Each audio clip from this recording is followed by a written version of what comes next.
पूरे हिंदुस्तान में, बिहार में तो खैर आपकी अच्छी पहचान है, और पूरे हिंदुस्तान में भी आपको तब ज़्यादा लोग जानने लगे जब आप इंडियन मेडिकल एसोसिएशन के राष्ट्रीय अध्यक्ष बने। इसमें जो मज़ा है किसी प्रोफेसर में जाने में। आज भी हम 50 रुपये ही फीस लेते हैं और गरीब का सेवा करते हैं।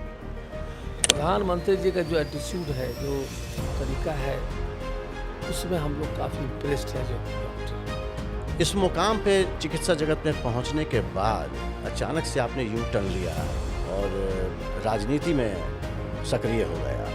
मेडिकल एजुकेशन जो है वो दिन पर दिन महंगी होती जा रही है और ग्रामीण क्षेत्रों में डॉक्टरों की बहुत कमी है।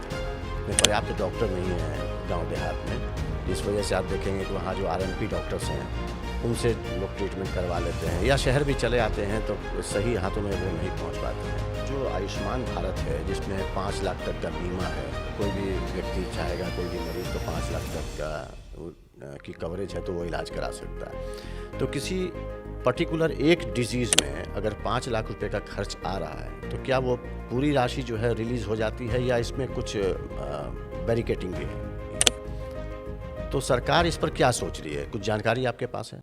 नमस्कार, पॉडकास्ट विद दिनेश आनंद में आप सभी दर्शकों का बहुत बहुत स्वागत है और मैं हूं दिनेश आनंद।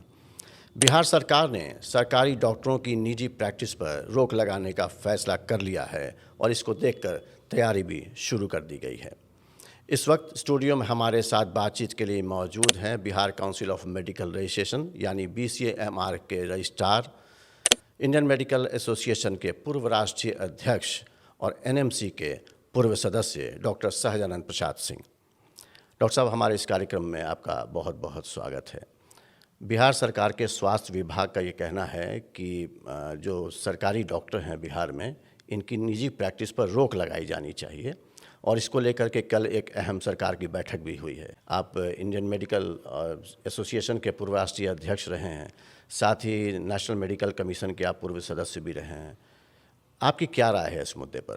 दिनेश आनंद जी, सरकार की सोच तो ठीक है, लेकिन सरकार को इसमें काफ़ी दिक्कतें आने की संभावना है। IMA से राय मांगी गई थी।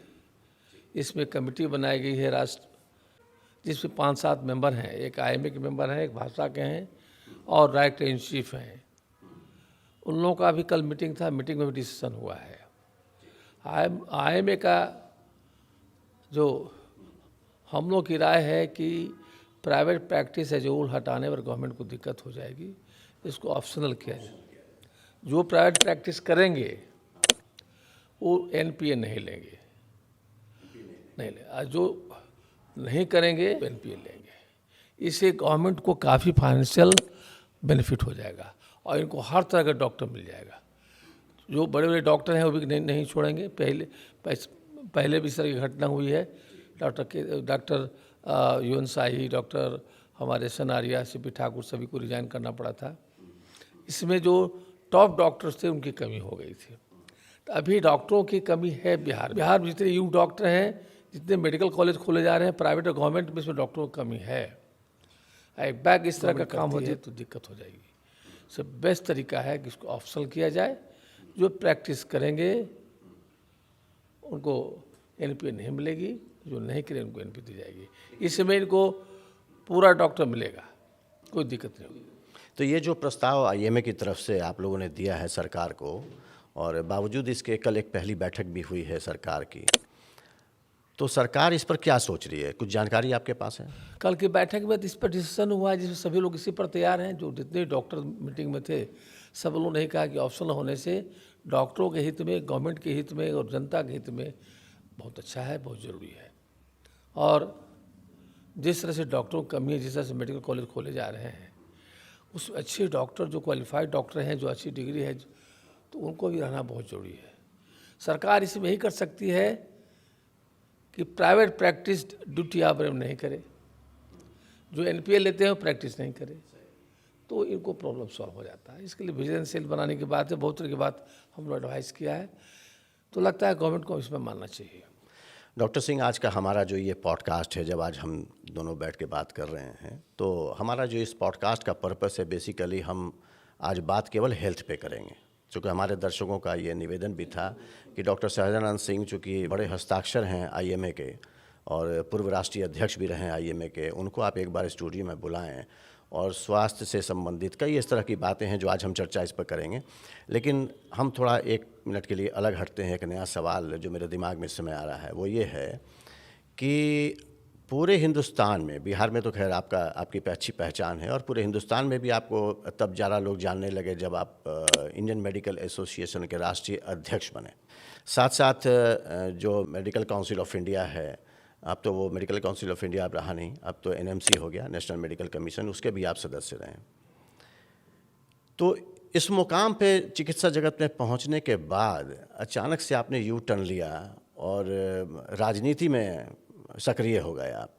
क्योंकि आपके हमने देखा है, कई सारे वीडियोस भी आपके हमने देखे हैं, और अगर समाचार पत्र भी देखें उसके माध्यम से ये पता चलता है कि बिहार सरकार के जो 2 डिप्टी चीफ मिनिस्टर हैं, एक विजय सिन्हा जी हैं, एक सम्राट चौधरी हैं, साथ में दिलीप जायसवाल जी हैं जो अभी मंत्री भी हैं बिहार सरकार के, साथ में केंद्रीय मंत्री गिरिराज सिंह, इन सबसे आपके अच्छे रिश्ते हैं। तो कुछ चल रहा है क्या अंदर खाने? इसमें जो मज़ा है किसी प्रोफेसर में मज़ा नहीं। आज भी हम 50 रुपया ही फीस लेते हैं, गरीब का सेवा करते। तो जितने लोगों का नाम लिया, सबसे मेरा पारिवारिक संबंध है, और हर लोगों के इलेक्शन में हम घूमते हैं। हमारा एफिनिटी हमारे हृदय में वास करते हैं माननीय प्रधानमंत्री जी। तो प्रधानमंत्री जी का जो एटीट्यूड है, जो तरीका है, उसमें हम लोग काफ़ी इम्प्रेस्ड है। जो डॉक्टर इंडिया के लगभग मोर देन 10 लाख डॉक्टर आज उनका एक तरह से भजन करते हैं। डॉक्टरों के हित में उन्होंने काफ़ी काम किया है और सराहा। तो बिहार में भी हम मूवमेंट किया 10-20 एमएलए कंस्टिट्यूंसी में, एमपी के हाल कंस्टिट्यूंसी में। हमने लोगों को यही कहा और हमने डॉक्टरों को मीटिंग करके यही कहा कि भाई आप लोग एनडीए सरकार को मदद करिए। एनडीए सरकार को मदद में माननीय नीतीश कुमार के ऐसा ईमानदार चीफ मिनिस्टर बहुत कम हुआ है बिहार में, तो इसको भी आपको देखना होगा। और प्रधानमंत्री का तो कोई जोड़ा ही नहीं है। देश विदेश में जो उनका नाम है, जो प्रतिष्ठा है, इसके चलते मैं हर तरह से अपने दिल से जितने लोगों का नाम हमने लिया है उनके साथ हूँ, और मैं सेवा करने के तत्पर हूँ। राजनीति से हट के अब फिर वापस हम आते हैं चिकित्सा पर। सेंट्रल प्रोटेक्शन लॉ जो है वो है तो काफ़ी मजबूत, सशक्त है, और डॉक्टर्स के लिए ही है। बावजूद इसके आप आए दिन अखबारों में भी आप पढ़ते हैं, आपको तो पता भी है कि जो पेशेंट हैं, उनके जो परिजन हैं, अक्सर उनके साथ कुछ ना कुछ घटनाएं मतलब वो कर देते हैं, जिस वजह से डॉक्टरों का ये कहना है कि इस कानून में को और मजबूत बनाने की ज़रूरत है। क्या कुछ इसमें किया जा सकता है? देखिए, बिहार में भी लॉ बनाया गया था, मेडिकल प्रोटेक्शन एक्ट। उसको देहू बहु लागू हो जाता है तो डॉक्टरों का प्रोटेक्शन हो जाता है। जिस तरह से कोरोना पीरियड में जो लॉ बना था सब दिन के लिए, पेंडेमिक उस ज़माने में जो था, जो सज़ा का जो दिया जाता था, यदि हर समय के लिए ही सज़ा दे दी जाती है तो डॉक्टर को प्रोटेक्शन हो जाता है। डॉक्टर साहब, एक बात है कि जो सेंट्रल प्रोटेक्शन लॉ है, आप डॉक्टर भी हैं और आप आईएमए के लीडर भी हैं, तो आपको ज़्यादा पता है। लेकिन इस वक्त जो बहुत सारे दर्शक आपको सुन रहे हैं, उसमें बहुत सारे ऐसे भी लोग हैं जो सेंट्रल प्रोटेक्शन एक्ट के बाद लॉ के बारे में नहीं जानते हैं। क्या है बेसिकली, इसके बारे में थोड़ा बताएं। डॉक्टरों का प्रोटेक्शन है, कोरोना पीरियड में जो प्रोटेक्शन दिया गया था कि यदि डॉक्टर को परेशान करते हैं 3 महीने की सज़ा हो सकता है, उसमें रुपये फाइन करने की गवर्नमेंट कर सकती है। हम लोग एक ही बात कहा था कि नहीं, उस 3 महीने की सज़ा को बढ़ा करके आप 6 महीने और 7 महीना यदि करते हैं तो नॉन अवेलेबल हो जाता है। इससे डॉक्टर प्रोटेक्शन होता है। देखिए, हमारी ये घटना बिहार वगैरह थोड़ा ज़्यादा होता है। यदि गवर्नमेंट यदि मेडिकल प्रोटेक्शन बिहार वाला जो भी लागू होता है तो हमको प्रोटेक्शन मिलता है, और हम लोग की मांग है सेंट्रल गवर्नमेंट से कि इसको, और स्टेट गवर्नमेंट से भी, कि किसी भी तरह से इसको सेंट्रल प्रोटेक्शन एक्ट लागू किया जाए, जिससे कि डॉक्टरों को प्रोटेक्शन मिलेगा और काम करने में मन लगेगा। डॉक्टर सिंह, जो गरीब मरीजों के लिए सरकारी हेल्थ केयर की जो सुविधाएं हैं, तो इसको और सुलभ बनाने के लिए सरकार को क्या कदम उठाने चाहिए? तो आईएमए इस पर क्या राय देना चाहिए? देखिए, गरीब मरीज को के इलाज के लिए बिहार सरकार ने बहुत काम कर रखा है। जिस हॉस्पिटल में, जिस ओपीडी में पेशेंट नहीं आता था ब्लॉक लेवल पर, आज हम हज़ारों पेशेंट आ रहे हैं। आज एक्सरे सीटी स्कैन तक की सुविधा है। डॉक्टर जितना दवा यहाँ दी जाती है स्टेट में, दूसरे स्टेट में नहीं दिया जाता है। दूसरा स्टेट भी बिहार का ही लोग नकल कर रहे हैं। तो इन सारी सुविधाएं हैं, इसमें सिर्फ एक ही है कि डॉक्टरों को प्रोटेक्शन, वहाँ भी प्रोटेक्शन आ जाता है। डॉक्टरों को यदि प्रॉपर प्रोटेक्शन होता है, डॉक्टरों को यदि रहने की सुविधा होता है, डॉक्टरों को प्रेजेंस कराने का यदि गवर्नमेंट सुनिश्चित करती है तो यहाँ दिक्कत दूर हो जाएगा। डॉक्टरों को रहना पड़ेगा, और जो डॉक्टर नहीं रह पा रहे उनको रहने का उपाय करना होगा। मान लिया प्रैक्टिस हट ही रहा है तो उनको एनपीए ठीक से प्रॉपर देना होगा, तो हम समझते हैं डॉक्टर रहेगा। और बाकी चीज़ तो इंडिया का बेस्ट अभी बिहार है। आप सोच ही सकते हैं कितना प्रोटेक्शन है जहाँ में। डॉक्टर सिंह, ये जो आयुष्मान भारत योजनाएं हैं या जो दूसरी जो स्वास्थ्य बीमा से जुड़ी जो चीज़ें हैं, योजनाएं हैं, इसको इम्प्लीमेंट कराने में डॉक्टरों को किस तरह की मुसीबतों का सामना करना पड़ रहा है? चूँकि हम बात करेंगे कि उत्तर प्रदेश में मऊ एक ज़िला है, वहाँ एक हमारे परिचित डॉक्टर हैं, एक बार उनसे मेरी बात हो रही थी तो उन्होंने कहा कि है तो आयुष्मान भारत बहुत ही अच्छी चीज़ है और गरीबों को इसमें काफ़ी सुविधाएं भी मिल रही हैं इलाज में, लेकिन बहुत सारा बकाया हो जाता है सरकार के ऊपर में। देखिए, आयुष्मान भारत हमारे प्रधानमंत्री जी का ड्रीम प्रोजेक्ट है, और बिहार में भी हमारे हेल्थ मिनिस्टर और चीफ मिनिस्टर दोनों इसको बहुत लाइक किया है, और हमारे देश के डॉक्टरों ने इसको पसंद किया है। एवरेज पेशेंट्स के लिए, गरीब पेशेंट के लिए इससे अच्छी सुविधा इसे दूसरे नहीं दी जा सकती। 5 लाख में मोस्ट ऑफ द पेशेंट्स का इलाज हो जाता है। 5 लाख में। तो गवर्नमेंट को इतना ही चाहिए कि जो आयुष्मान भारत के तहत जो पेशेंट एडमिशन होते हैं और इलाज होता है उसका पैसा का भुगतान जल्द करें। ऐसा हमारी समझ से बिहार में दिक्कतें नहीं हैं। बिहार में जो इसको सीओ देखते हैं काफ़ी अच्छे ढंग से देख रहे हैं। हेल्थ मिनिस्टर ऐसा है कि जो भी बकाया है तुरंत दी जाती है, और जो लोग चाहते हैं कुछ क्राइटेरिया फुलफिल करने के बाद उनको आयुष्मान भारत का मिल जाता है हॉस्पिटल। तो इस तरह की सुविधा से बिहार को और देश को बहुत बहुत बहुत बहुत आनंद है। डॉक्टर सिंह, ये जो आयुष्मान भारत है जिसमें 5 लाख तक का बीमा है, कोई भी व्यक्ति चाहेगा, कोई भी मरीज़ तो 5 लाख तक का की कवरेज है तो वो इलाज करा सकता है। एक डिजीज़ में अगर 5 लाख रुपए का खर्च आ रहा है तो क्या वो पूरी राशि जो है रिलीज़ हो जाती है या इसमें कुछ बैरिकेटिंग भी है? 5 लाख है, अब इसको बढ़ाने की बात चल रही है, और जो कुछ ऑपरेशंस में गॉल ब्लैडर में जो दिया गया और बढ़ाने की बात है। पेशेंट यदि इलाज करा रहा है और उसमें फंड में पैसा है आयुष्मान, तो यदि पूरा पैसा भी खर्च हो जाएगा तो हो जाएगा, लेकिन उसकी इलाज होगी। इलाज होने में कोई दिक्कत नहीं होती है। एक अहम सवाल है, हमारे एक दोस्त हैं जो जानना चाहते हैं और वो आयुर्वेदिक से हैं।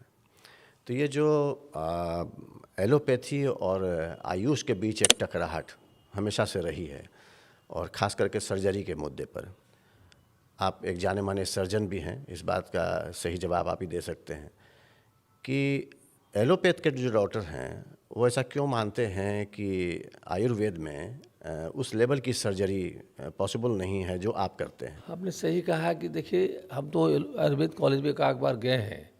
जिस तरह की सुविधा है हम लोग के एलोपैथ के हॉस्पिटल्स में वैसा नहीं है।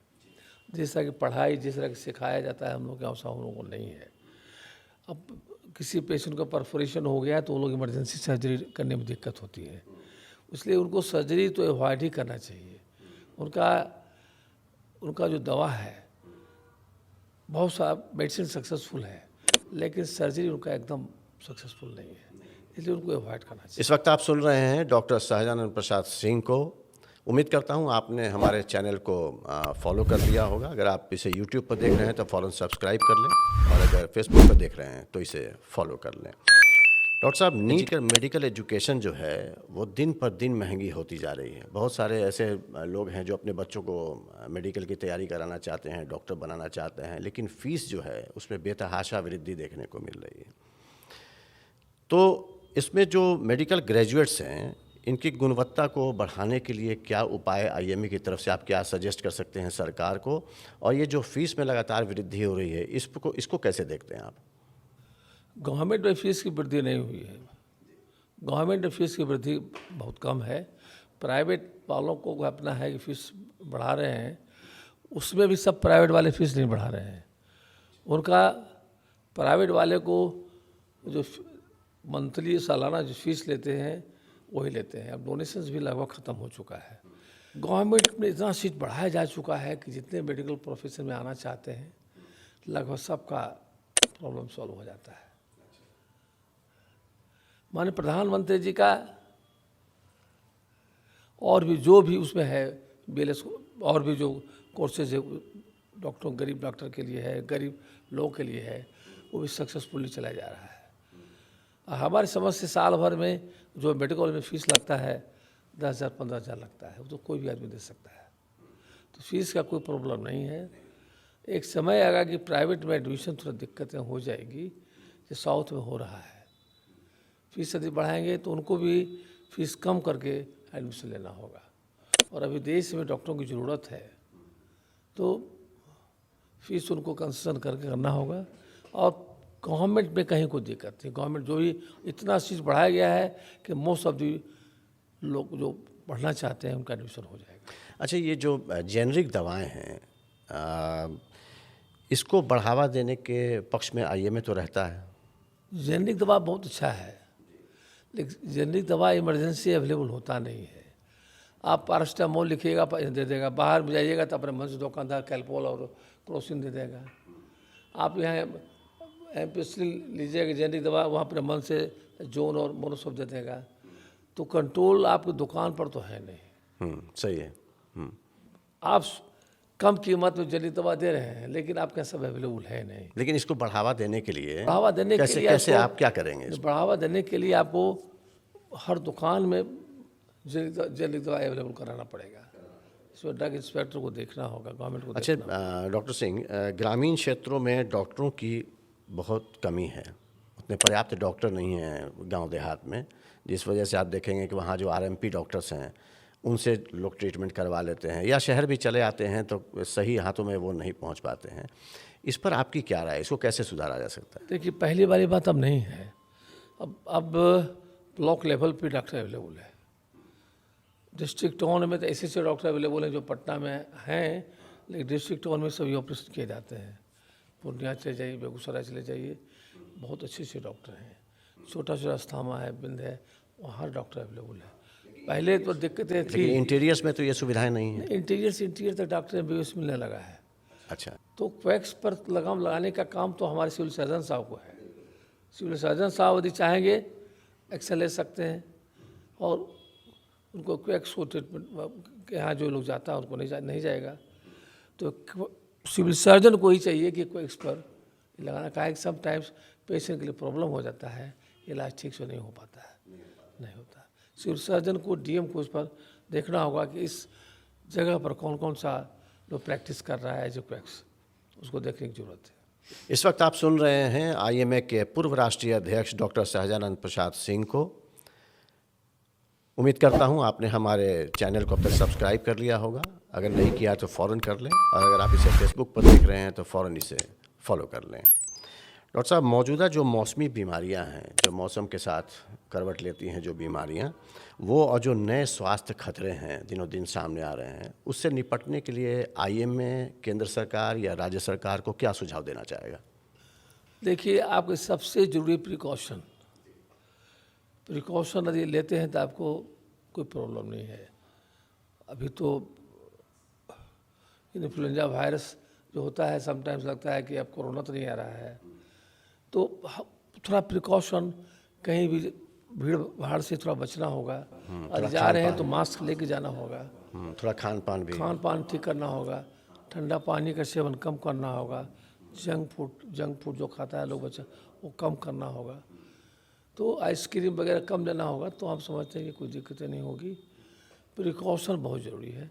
प्रिकॉशनरी मेजर्स लीजिएगा तो आपको कोई प्रॉब्लम नहीं होगा। डॉक्टर सिंह, जो मेरी जानकारी में है, शायद आप उससे सहमत भी होंगे कि जब आप इंडियन मेडिकल एसोसिएशन के राष्ट्रीय अध्यक्ष बने थे तो आपके दिमाग में एक बात चल रही थी कि जब से डॉक्टर बीसी राय नेशनल अवार्ड को बंद किया गया है, और आप इसकी वकालत भी करते रहे हैं, आपका ये मानना भी रहा है कि जो अच्छे डॉक्टर्स हैं उनको इस अवार्ड से सम्मानित किया जाना चाहिए, क्योंकि भारत के महामहिम राष्ट्रपति डॉक्टर बीसी राय अवार्ड देते हैं। तो जब आप इंडियन मेडिकल एसोसिएशन के राष्ट्रीय अध्यक्ष बने तो आपने भारत सरकार के जो तत्कालीन स्वास्थ्य मंत्री थे मनसुख मंडाविया जी, जो आपके अच्छे मित्र भी हैं, तो उनसे आपने मुलाकात भी की थी निर्माण भवन में नई दिल्ली में, और आपने उनसे अनुरोध भी किया था, आग्रह भी किया था कि इस जो ये बंद हो गया है काफ़ी लंबे समय से, तो अब एनएमसी का चूँकि गठन हो चुका है तो इसको फिर से स्टार्ट किया जाए। तो आपके प्रयास के बावजूद भी, और काफ़ी लंबा समय बीत चुका है, अब तक इसकी शुरुआत नहीं हो पाई है। बहुत सारे ऐसे डॉक्टर भी हैं जिनको ये डॉक्टर बीसी राय अवार्ड से सम्मानित तो किया गया है, जिसमें एक नाम आपका भी आता है, लेकिन वो एक जो फंक्शन होता है राष्ट्रपति भवन में, वो फंक्शन से देखा जाए तो आज तक आप भी दूर हैं। वो एक तस्वीर आपके घर में दिखाई नहीं देती है जो एक महामहिम राष्ट्रपति के साथ दिखनी चाहिए। तो ये क्यों बंद हुआ है, इसकी वजह क्या है, और ये शुरू कैसे होगा? देखिए, हम लोग माननीय मनसुख मंडाविया जिसका आभारी हैं, जिन्होंने इसको फिर से पास कर दिया था, कैबिनेट से भी पास हो गया था, और उन्होंने मीटिंग के लिए नेशनल मेडिकल कमीशन को भी दे दिया था। वहाँ नेशनल मेडिकल कमीशन जो चेयरमैन थे और इसके जो परमानेंट ट्रस्टी हैं बीसी राय के, उसमें थोड़ा कन्फ्यूजन होने का कारण जो बीसी राय में जो फंड था उस तरह से मिसयूज हो गया था, इसके कारण जो है नहीं चालू हो पाया है। और जो एनएमसी वाले थे उस जमाने में वो तैयार नहीं हुए कि सर हमसे नहीं पार लेगा, मंत्री जी को उन्होंने ऐसा कहा। लेकिन इस बार भी हम लोग एनुअल कॉन्फ्रेंस में हम लोग माननीय नड्डा जी को रिक्वेस्ट किए हैं कि फिर से इसको चालू किया जाए। जो देहात में लोग प्रैक्टिस कर रहा है, शहर में कर रहा है, जो अच्छे कर रहा है, जिसको पद्मश्री नहीं अब दे पा रहे हैं, तो कम से कम बीसी राय मिलने से उसको लगता था कि हमको एक सम्मान मिला है। तो हमको लगता है कि नड्डा साहब इस पर देखेंगे, हमारे प्रधानमंत्री जी भी इस पर विचार करेंगे।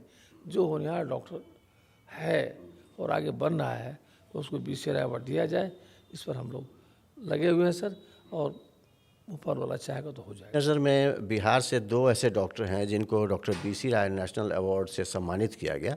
मेडिकल काउंसिल ऑफ इंडिया से एक पत्र तो मिल गया कि आपको डॉक्टर बीसी राय नेशनल अवार्ड दिया गया, जिसमें एक आपका नाम है और एक डॉक्टर एनपी नारायण हैं, बिहार के जाने माने सर्जन हैं। तो कहीं ना कहीं डॉक्टर एनपी नारायण के दिल में भी ये बात है कि इसे स्टार्ट किया जाना चाहिए, क्योंकि वो एक जो फ़ोटो तस्वीर जो बनती है महामहिम राष्ट्रपति के हाथों, वो सम्मान जो मिलता है, वो कहीं ना कहीं मुझे लगता है कि आपको भी देखिए मिलेगा, सम्मान मिलेगा। और अभी हमारे केतन देसाई जी हैं और भी जितने लोग IMA के लोग हैं, अभी जो हमारे प्रेसिडेंट जो बने हुए हैं और सेक्रेटरी हैं, सभी लोग चाह रहे हैं। और नड्डा साहब बहुत सिंपल सीधा और अच्छे पोलाइट हेल्थ मिनिस्टर हैं।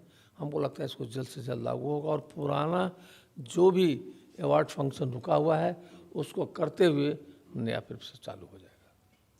एक डॉक्टर सहजानंद प्रसाद सिंह से एक महत्वपूर्ण सवाल ये है कि जो इंडियन मेडिकल एसोसिएशन है तो इसके आप राष्ट्रीय अध्यक्ष, लेकिन काफ़ी साल पहले की बात कर रहे हैं, अगर काफ़ी पीछे चले जाएं, डॉक्टर AK सिन्हा बिहार के एक बहुत ही बड़े चिकित्सक हुआ करते थे, और आपका काफ़ी सब वक्त भी गुजरा है उनके साथ, चूँकि हमने कई मौक़ों पर आपको उनका नाम लेते भी सुना है। साथ अभी जो IMA के जो पैटर्न हैं, संरक्षक हैं डॉक्टर केतन देसाई, इन दोनों के साथ आपके अच्छे रिश्ते हैं। उनके साथ अच्छे रिश्ते थे, अब तो खैर वो है नहीं, और इनके साथ भी अच्छे रिश्ते हैं। और ये दोनों ही केवल IMA के राष्ट्रीय अध्यक्ष नहीं रहे, बल्कि वर्ल्ड मेडिकल एसोसिएशन के भी अध्यक्ष रहे हैं। आप इन दोनों के कामों को कैसे देखते हैं? देखिए दोनों काफ़ी कर्मठ थे, एक तो हैं अभी और कर्मठ थे। डॉक्टर AK सिन्हा थोड़ा सा अंतर था। देखिए डॉक्टर AK सिन्हा तो हमारे पिता तुल्य थे, बहुत मानते थे। जब मेरठ मेडिकल कॉलेज में MS कर रहे थे तो 2 साल में 3 बार गए, मेरठ मेडिकल कॉलेज गए। और जो रुतबा हमने देखा तो क्या बताया आपसे, MCI के प्रेसिडेंट आ गए, MCI के प्रेसिडेंट आ गए। डॉक्टर MCI के प्रेसिडेंट भी थे। MCI के प्रेसिडेंट थे उस ज़माने में, हम MS कर रहे थे, और 3 बार मेरठ मेडिकल कॉलेज देखने गए, हमसे मिलने गए। बहुत मानते थे, पूरा देश में काफ़ी इज्जत रही है। डॉक्टर केतन देसाई जी का भी वही हाल है लगभग। उनको भी बहुत इस देश से इज्जत है और इनको काफ़ी स्ट्रेंथ है जो बिहार और पूरे देश को समेट के चल रहे हैं। और कोई इलेक्शन जनरली सब जितना इलेक्शन होता है कंप्रोमाइज से होता है, जिससे कि आई में कोई झगड़ा नहीं होता है। अभी देखिए बिल्डिंग बनाने की बात हुई तो केतन देसाई चाहते हैं नई बिल्डिंग, अच्छी बिल्डिंग हो, तो उनका एक इशारा हुआ और फंड आना शुरू हो गया। हम लोग बिहार से लगभग मोर देन 70 लाख दे चुके हैं, हर स्टेट से पैसा आ रहा है और बन मतलब ये सभी जाति धर्म और संप्रदाय के लोगों को साथ लेके चलते हैं, सबको लेके चलते हैं और काफ़ी इन्फ्लुएंशियल लोग हैं। डॉक्टर साहब 22 फरवरी को अभी 2026 में मोतिहारी में बीमाकॉन का आयोजन होने जा रहा है, जिसमें मोतिहारी के जाने माने सर्जन डॉक्टर आशुतोष शरण संभवतः शायद अभी वो प्रेसिडेंट इलेक्ट हैं और वो IMA बिहार ब्रांच के नए अध्यक्ष होंगे। ये जो बीमाकॉन है ये क्या है, इसका आयोजन कैसे कर रहे हैं आप और ये किस वजह से किया जाता है? देखिए होता क्या है कि साल में प्रेसिडेंट का चुनाव होता है और बिहार में भी वही बात है, हम लोग बहुत सोच समझ के प्रेसिडेंट बनाते हैं जो बहुत कर्मठ होते हैं और अच्छा काम करते हैं। सब लोगों की राय से आशुतोष शरण बने। आशुतोष शरण का जो समय होगा बहुत अच्छा होगा और बहुत कर्मठ लड़का है। और देखिए भी अब नेशनल प्रेसिडेंट आ रहे हैं, नेशनल सेक्रेटरी आ रहे हैं, एक ऐसा डायरेक्टर आ रहे हैं, हाँ मोतिहारी आ रहे हैं, 10 ऐसे डॉक्टर आ रहे हैं जिनका कि देश में रुतबा है। और देखिए किस तरह स्वागत करता है। हमको लगता है कि बिहार का जो कॉन्फ्रेंस आशुतोष शरण करवा रहे हैं और अब द बेस्ट कॉन्फ्रेंस होगा। उम्मीद करता हूँ आपको आज का हमारा ये पॉडकास्ट पसंद आया होगा। अगर आपने अब तक हमारे चैनल को सब्सक्राइब नहीं किया है तो फौरन सब्सक्राइब कर लें। अगले एपिसोड में हम फिर मिलेंगे एक नई शख्सियत के साथ। तब तक के लिए नमस्कार।